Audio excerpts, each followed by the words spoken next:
Good morning, everyone. Please welcome to the April 21st edition of iTrust Weekly Newsletter. In this edition, I'd like to talk to you about wills.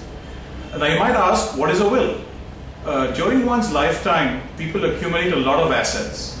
But in the event of one's death, one needs to clearly reflect one's intention in terms of how those assets need to be distributed amongst one's heirs and in what proportion.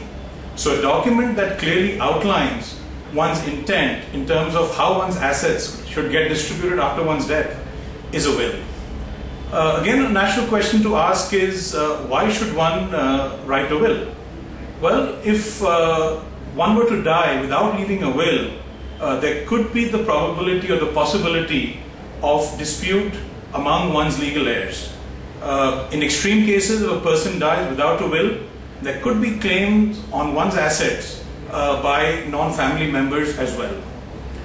Additionally, if one has a will, things like mutual fund accounts, bank accounts, FDs, and other assets can easily be transferred in your heirs' names in the presence of a will. If you have a property that you leave behind for your legal heirs and there are no disputes, then even people have a tough time getting those assets transferred in their name in the absence of a will.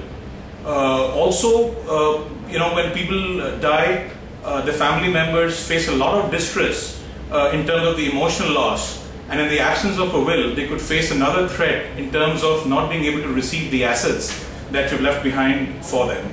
And in situations where family disputes get stuck up in courts of law for decades, you might end up losing as much as 2 to 2.5% of your assets as court fees. And in addition, there might be a lot of legal expenses that your heirs might need to pay.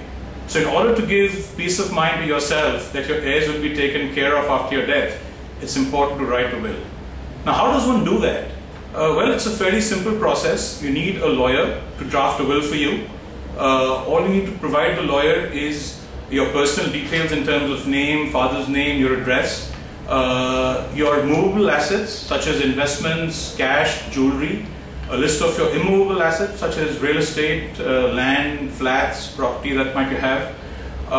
You need to have the names of your heirs clearly listed out and the proportion in which you want specific assets to be distributed to them after your death. In addition, you need to give your 2 photographs as well as identify 2 people who could stand as witnesses to the will. Typically, people ask the question whether a will needs to be registered or not. In the eyes of the law, if you have a written document that states your intention in terms of how your assets will be given to your heirs after your death, is a valid will. However, in case there is a dispute, it's always good to have your will registered. All you need to do is go to the nearest sub-registrar's office along with the 2 witnesses and have the will registered. To learn more about wills and other details, please read the accompanying newsletter.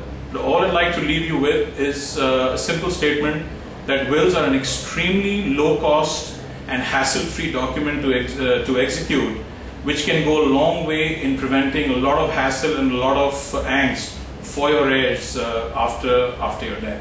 So once again, a very simple document.